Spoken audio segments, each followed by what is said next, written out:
नमस्कार श्री स्वामी समर्थ सर्वांना। उद्या शनिवारी 27 एप्रिल 2024 रोजी चैत्र संकष्टी चतुर्थी आहे। चैत्र महिन्यात येणाऱ्या ह्या चतुर्थीला चैत्र संकष्टी चतुर्थी असे म्हणतात। प्रत्येक महिन्यात 2 संकष्टी चतुर्थी येत असतात। त्यातली ही जी संकष्टी चतुर्थी आहे, या संकष्टी चतुर्थीला महत्त्व अधिक असते। प्रत्येक संकष्टी चतुर्थी ही गणपती बाप्पांना समर्पित आहे आणि गणपती बाप्पा हे बुद्धीचे, विद्येचे देवता आहे, संकट नाशक आहे, संकट मोशक आहे।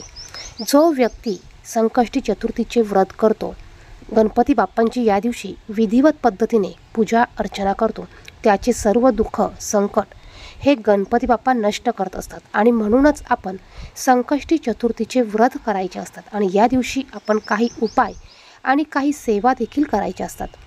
संकष्टी चतुर्थीला गणपती बाप्पांचे तत्व हे मोठ्या प्रमाणात साकारलेले असतात, मोठ्या प्रमाणात हे पसरलेले असतात आणि यामुळेच या दिवशी जर का आपण काही असे प्रभावी उपाय केले तर याचे रिझल्ट देखील आपल्याला हे 100% मिळत असतात।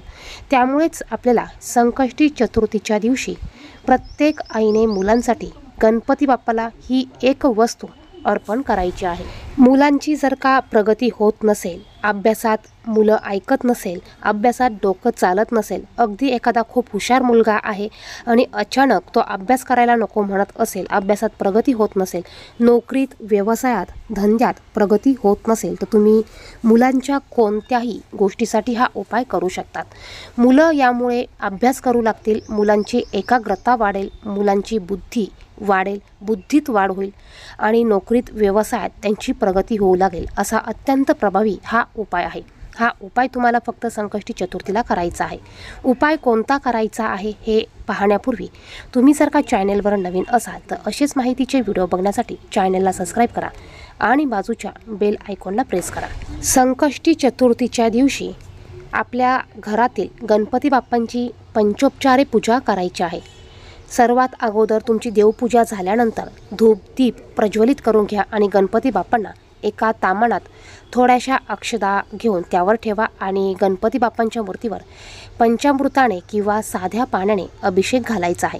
हे करत असताना गणपती अथर्व शीर्षाचं पठण करा किंवा ओम गण गणपते नमः किंवा श्री गणेशाय नमः हा मंत्र म्हणत गणपती बाप्पांना पाण्याने अभिषेक घाला।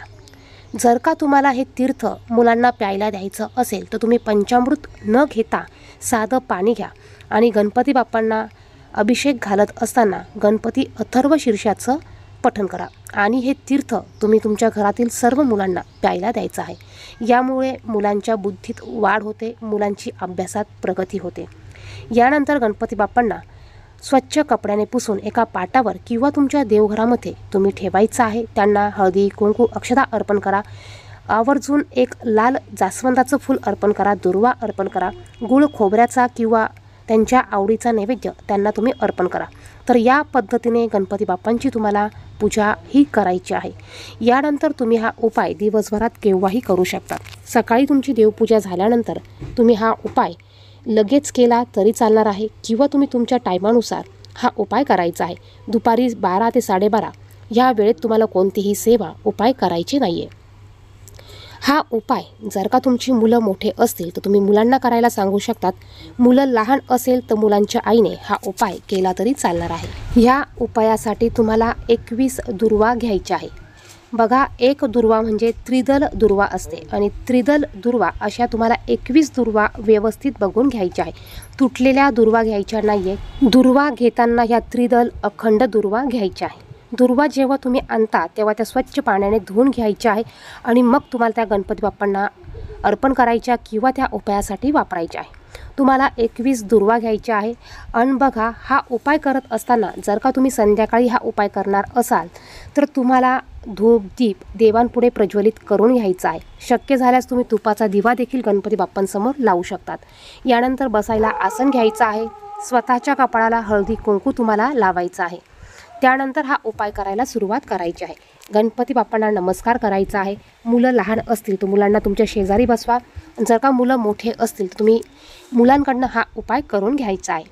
आपण ज्या दुर्वा घेतलेल्या आहेत या दुर्वा आपल्याला एका ताटलीमध्ये घ्यायच्या आहेत आणि त्यानंतर आपल्याला एक दुर्वा आपल्या उजव्या हातात घ्यायची आहे आणि आपल्याला गणपती स्तोत्राचं पठण करायचं आहे। गणपती अथर्व शीर्ष नाही तर गणपती स्तोत्राचं तुम्हाला पठण करायचं आहे।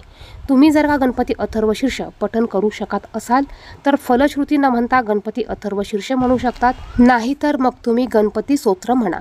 एक दुर्वा हातात घ्या, एक वेळा तुम्हाला गणपती स्तोत्र म्हणायचं आहे आणि हे म्हणून झाल्यानंतर ही दुर्वा तुम्हाला गणपती बाप्पांना अर्पण करायची आहे।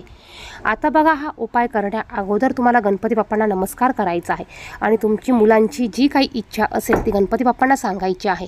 मनोमन तुम्हाला तुमची इच्छा प्रकट करायची आहे आणि यानंतर हा उपाय तुम्हाला करायचा आहे। आता एक दुर्वा घेऊन झाल्यानंतर तुम्हाला दुसरी दुर्वा हातात घ्यायची आहे, गणपती स्तोत्र म्हणायचं आहे आणि दुसरी दुर्वा तुम्हाला गणपती बाप्पांना अर्पण करायची आहे। असं तुम्ही 21 वेळा 21 दुर्वा घेऊन 21 वेळा गणपती स्तोत्राचं पठण करत तुम्हाला ह्या दुर्वा अर्पण करायच्या आहे। तुम्हाला जर का 21 दुर्वा घेऊन हा उपाय करणं शक्य नसेल तर तुम्ही 11 दुर्वा घेतल्या तरी चालेल। 11 दुर्वा घेऊन 11 वेळा गणपती स्तोत्राचं पठण करून ह्या दुर्वा तुम्हाला 11 वेळा अर्पण करायच्या आहे। ह्या दुर्वा अर्पण करून झाल्यानंतर गणपती बाप्पांना नमस्कार करायचा आहे आणि पुन्हा एकदा तुम्हाला गणपती बाप्पांना तुमची इच्छा किंवा तुमच्या मुलांची जी काही इच्छा असेल ती इच्छा पूर्ण होऊ दे अशी प्रार्थना करायची आहे। मुलं जर का हा उपाय करणार असाल तर मुलांनी गणपती स्तोत्राचं पठण करून शेवटी मुलांनी त्यांच्यासाठी त्यांची इच्छा पूर्ण होऊ दे अशी प्रार्थना करायची आहे। मग ती इच्छा जी पण असेल ती इच्छा तुम्हाला गणपती बाप्पांना सांगायची आहे आणि ती पूर्ण होऊ दे अशी प्रार्थना तुम्हाला करायची आहे। अत्यंत प्रभावी असा हा उपाय आहे। या उपायामुळे मुलांची अभ्यासात शिक्षणात प्रगती होणार आहे, नोकरीत व्यवसायात प्रगती होणार आहे। हा उपाय तुम्ही घरी करू शकतात किंवा मग तुम्ही गणपती बाप्पांच्या मंदिरात जाऊन देखील करू शकतात। गणपती बाप्पांच्या मंदिरात जाऊन जर का तुम्ही हा उपाय केला तर बघा, आपल्याला तिथे रिझल्ट याचे लवकर मिळतात, कारण गणपतीच्या मंदिरात सात्विक लहरी, पॉझिटिव्ह ऊर्जा ह्या जास्त प्रमाणात ॲक्टिव्ह असतात। त्यामुळे हा उपाय तुम्ही जर का गणपती बाप्पांच्या मंदिरात केला तरी चालणार आहे। ज्यांना शक्य नाही त्यांनी हा उपाय घरी करायचा आहे। यानंतर ह्या दुर्वा तुम्हाला दिवसभर तिथेच ठेवायच्या आहे। दुसऱ्या दिवशी ह्या दुर्वा तुम्ही निर्मल्यात टाकू शकतात किंवा यातील काही दुर्वा तुम्ही उचलून मुलांच्या अभ्यासाच्या पुस्तकात देखील ठेवू शकतात। हा उपाय तुम्ही प्रत्येक संकष्टी चतुर्थीला करायचा आहे।